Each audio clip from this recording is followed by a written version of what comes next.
So I used to daydream a lot in my bedroom as a kid about just traveling all over the world, seeing the most beautiful places that our planet has to offer and contribute to us. And I had no clue how it was going to happen or how it was going to show up, but I knew that what I dreamt about in my bedroom as a kid was actually a possibility.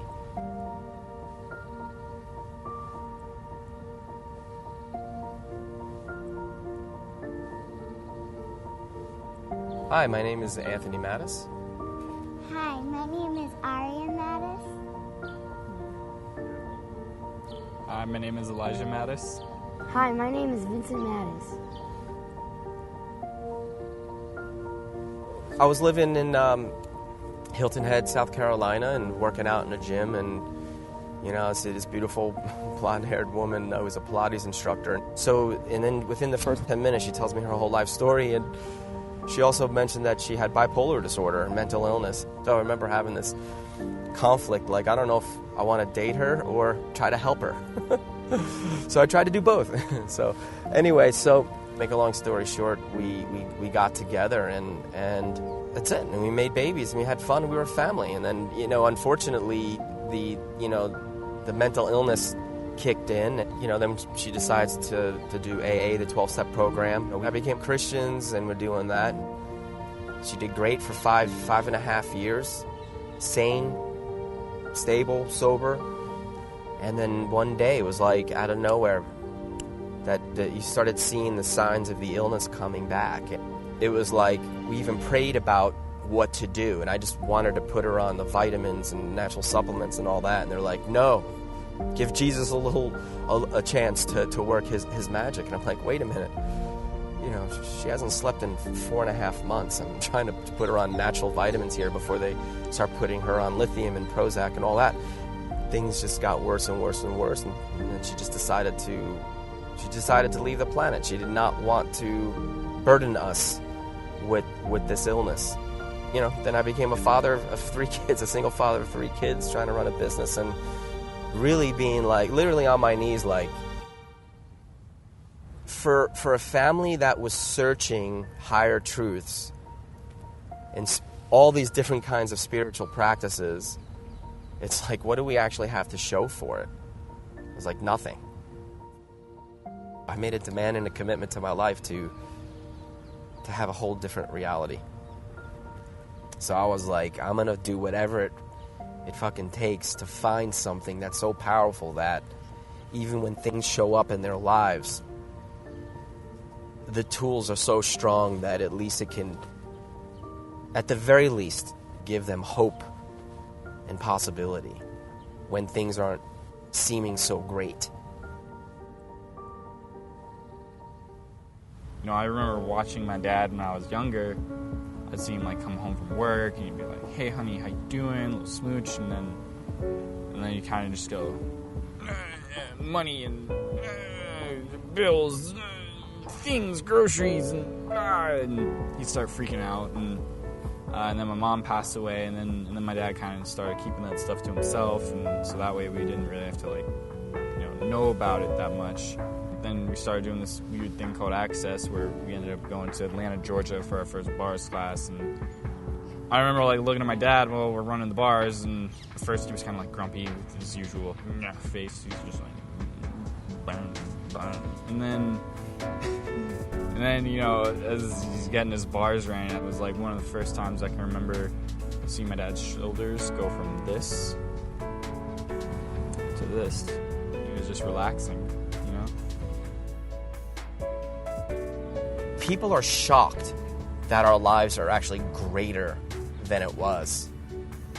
And sometimes a little, a feeling of guilt comes in, like, am I supposed to be suffering for the rest of my life because we had this huge tragedy happen?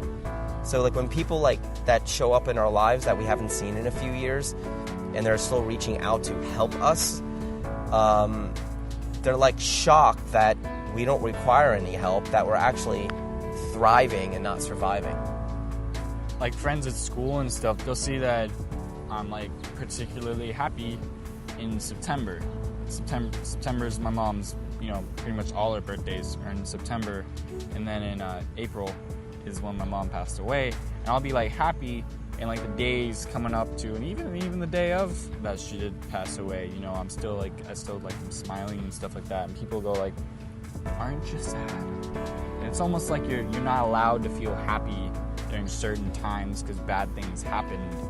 But you know, it's just a point of view. It's a lot of projections. Yeah. A lot of projections that you should be sad because this is the anniversary of her passing. You get defined by these tragic events that happen in your life, and it's like, you know, you can never move past it. It's always like you got to be involved with that thing somehow. I was thinking, you know, I'm like I'm good. I want to choose for me now. Now it's time for me to not be locked into the past tragic event. It's time for me to move past that and create my life how I choose. And there's actually a level of gratitude as well, because we've created a life that actually is working for our family. Yeah.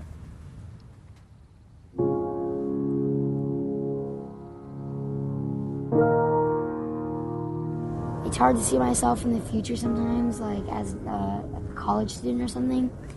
But you know, there's certain times in the day where you're like, wow, my life is really great. And then there's sometimes you're like, oh man, this totally sucks.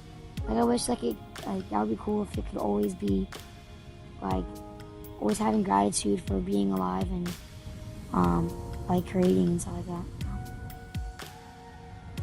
Where I'm at in my life and everything that I've dreamt about since I was a kid in my room, daydreaming and fantasizing about a life of possibilities. You know, because of the tools of access consciousness is the reason why they're all actualizing. You know, if you were choosing for you, what would you be choosing? If you were being you, if you were truly being you, what would you choose for your life and your living?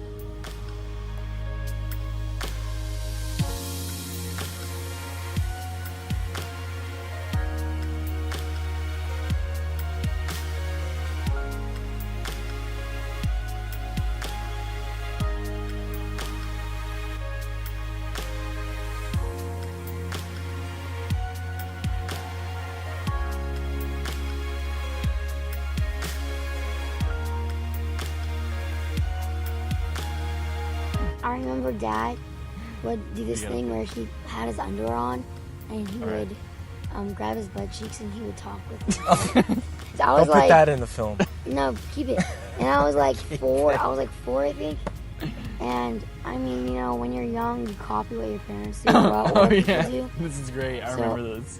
I went to school and I did it to my teacher. I said, "Hi, Miss Maria," and like with my butt, like with my pants on. But we should edit this so that one day we're gonna show the blooper version, and then you have the version for the rest of the world. Yeah. All right.